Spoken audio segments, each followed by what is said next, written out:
Assalamualaikum dan salam sejahtera kepada semua guru-guru, tenaga pengajar di luar sana. Di sini saya ingin mengongsikan panduan bagaimana menggunakan Google Meet untuk melaksanakan PDP atau pengajaran dan pembelajaran secara online. Ini bagi membantu murid-murid dan ibu bapa supaya tidak ketinggalan dalam pembelajaran mereka.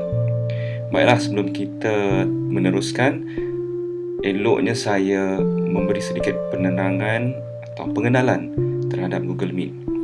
Google Meet ini sebelum ini dikenali sebagai Hangout Meets dan ia digunakan oleh banyak organisasi, individu untuk melaksanakan meeting, conference, dan untuk Google Meet maksimum peserta adalah seramai 250 orang. Jadi dengan menggunakan aplikasi Google Meet yang boleh guna pakai di iPad, di tablet, di handphone dan juga di desktop, kita boleh bersemuka secara maya dan secara live. Selain daripada kita dapat meeting atau kita dapat bersemuka, kita dapat juga berkongsi skrin paparan apa jua peranti yang kita gunakan, dan seperti saya sebutkan tadi, maksimum peserta adalah seramai 250 orang. Jadi untuk sesebuah kelas atau sebuah mata pelajaran, mungkin kita boleh laksanakan untuk 2-3 buah kelas yang dilakukan secara serentak.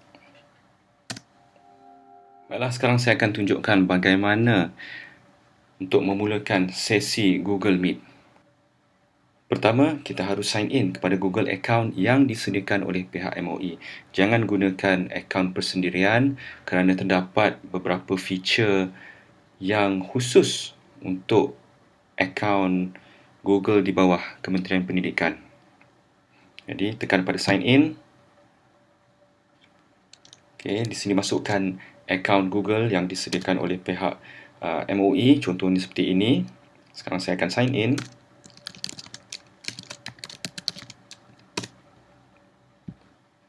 Beginilah paparan yang anda akan lihat selepas anda sign in. Bagi gambaran di belakang ini, dia akan berubah-ubah. Ya. Dan seperti kita lihat di sini, Google Meet ini adalah jam menunjukkan pukul 3.09 petang dari Jumaat 30 Oktober. Dan di sebelah atas ini adalah FAQ. Yang kedua adalah setting. Tekan bahagian setting. Lihat dulu bagaimana. Okey, selepas anda menekan setting, kadang-kala browser anda akan minta kebenaran untuk menggunakan kamera dan mikrofon. Allow. Dan pada bahagian audio, kita lihat di sini, sedang saya bercakap di mikrofon, grafnya akan naik turun. Ini menunjukkan mikrofon sedang berfungsi dengan baik. Okey. Kedua, ini speaker. Sekarang ni saya sedang memakai headphone, dan untuk memastikan suara atau mikrofon berfungsi dengan baik dan headphone berfungsi dengan baik, boleh tekan pada test ni. Yang kedua, pada bahagian video, seperti dilihat di sini, kamera, setting kamera, dan anda jika menggunakan kamera USB akan pastikan driver-drivernya sudah terinstall, dan anda akan melihat paparan di sini. Ini adalah kamera built-in pada laptop saya. Okey, memandangkan semua settingnya baik. Okey, kita boleh terus mulakan. Pertama, kita tekan join or start a meeting. Join or start a meeting. Enter the meeting code or nickname. To start your own meeting, enter a nickname or leave blank. Jadi bagi melaksanakan pembelajaran secara online, saya mencadangkan agar biarkan ia kosong dan terus tekan continue. Dan selepas anda menekan continue, anda akan dapat melihat di bahagian atas googlemeet.com FBV-FHTI-RID. Ini adalah kod untuk meeting dan dia akan sentiasa berubah. Okey, meeting sekarang ready. Okey, pastikan semula mikrofon. Anda akan dapat lihat sini paparan ini, mikrofon berfungsi dengan baik. Di sini adalah untuk kita turn off mic. Okey, jika saya bercakap tidak akan dengar.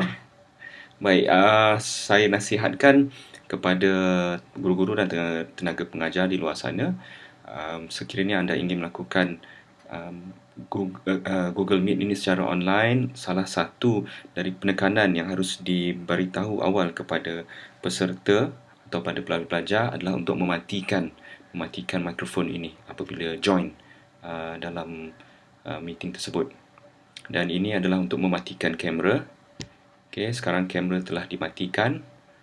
Ini juga adalah satu cadangan yang baik jika nak mematikan kamera para pelajar supaya pelajar-pelajar dapat fokus kepada skrin yang hanya menunjukkan guru mereka. Baiklah, ini salah satu feature baru. Okey, ini adalah background blur. Ini untuk memblurkan sebarang background jika anda berdepan dengan kamera.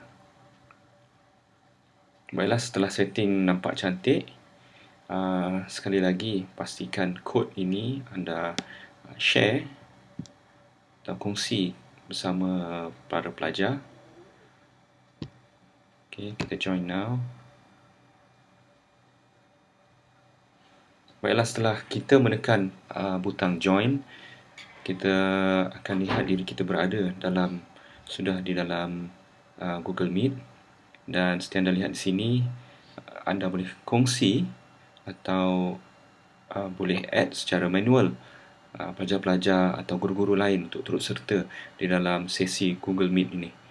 Okey, ini adalah kod dan kod ini tidak akan luput, tiada tarikh luput bagi kod ini.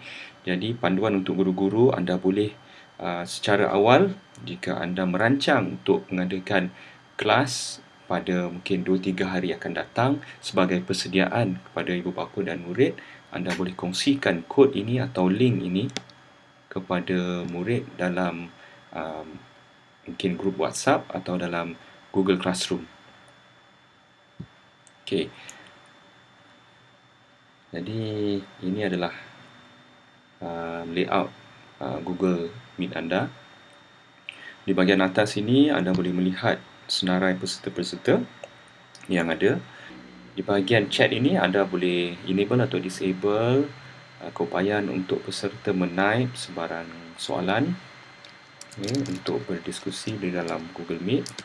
Ini adalah satu feature yang baik kerana ada kala peserta itu tidak mempunyai mic sedia ada. Okey, tekan di sini. Baik, ini adalah salah satu feature yang khusus untuk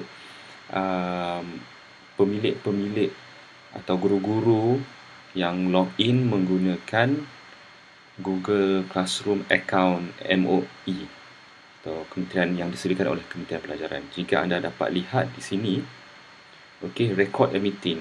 Ini setelah anda masuk join meeting, anda boleh record meeting tersebut. Okey, ask for consent, recording meeting. Okey, tekan accept.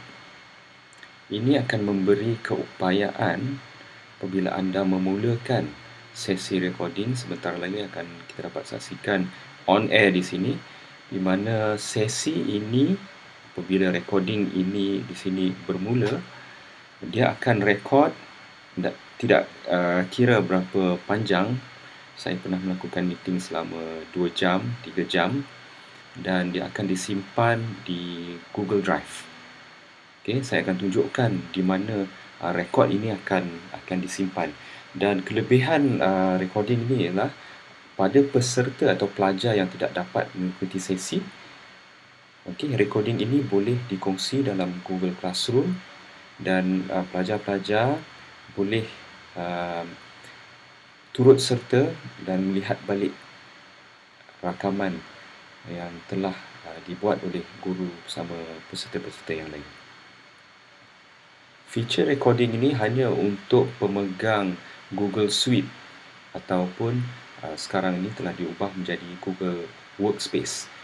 Okey, yang ini adalah satu aplikasi atau servis berbayar yang disediakan oleh Google. Jadi guru-guru dinasihati untuk menggunakan atau log in atau mengadakan host Google Meet menggunakan akaun MOE. Apabila telah selesai sesi, anda boleh leave call, dan ini umpamanya kita bercakap dalam telefon, kita meletakkan gagang tersebut dan bila kita menekan, kita akan keluar daripada sesi ini dan kita tidak berupaya untuk menjawab sebarang chat yang berlaku. Tapi sesi atau room Google Meet ini akan sentiasa ada selagi wujudnya peserta di dalam. Seperti saya katakan tadi, tidak ada tarikh luput untuk sesi ini. Oleh itu, guru-guru boleh menggunakan kod sesi ini untuk sesi yang berbeza-beza. Tidak perlu share kod-kod yang baru, dan murid-murid atau ibu bapa hanya boleh mengingati hanya satu kod untuk satu mata pelajaran. Baiklah, sekian saja saya rasa untuk penggunaan Google Meet. Diharap bermanfaat untuk semua, dan dengan adanya recording meeting ini, ya, meskipun tidak ada peserta di dalam sesi kita, tetapi guru-guru dapat mengadakan recording ini untuk tatapan murid-murid dan juga untuk revision panduan ibu bapa. Sekian, terima kasih.